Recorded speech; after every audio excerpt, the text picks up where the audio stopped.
السلام عليكم ورحمة من الله تعالى وبركاته. كالعادة الفيديو الأسبوعي بكل جولة بابلو لازم يسجل ولازم يتألق ولازم يعذبنا ولازم يخليني أطلع أمام الكاميرا ويخليني أمنتج الفيديو بكل أسبوع حتى أنزلكم تألق بابلو ما شاء الله عليه.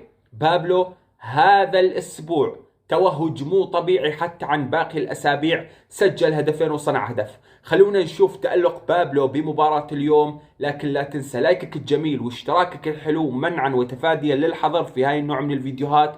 وخلونا نشوف تألق بابلو على السريع. ما شاء الله بابلو صباغ في آخر 5 جولات سجل في كل جولة بشكل متتالي، وبهاي المباراة انتهت 4-2 لصالح نادي بابلو صباغ سون على أولسان هيونداي، وكان بابلو هو المساهم الأكبر في هذا الفوز بتسجيله لهدفين وصناعته لهدف. بمباراة اليوم ما شاء الله خلينا نقول بابلو حاليا بآخر 5 جولات سجل 7 أهداف وصنع هدف، يعني عنده 8 أسيست بابلو صباغ بآخر 5 جولات. وفي الدوري كاملا هذا الموسم بابلو سجل 12 هدف وصنع هدفين، يعني عنده 14 مساهمة. ما شاء الله تبارك الله بابلو صباغ بهذا الموسم تألق وتوهج مو طبيعي، ولازم ياخذ فرصته الكاملة ويكون هو الأساسي أكيد بالمباريات المقبلة مع المنتخب.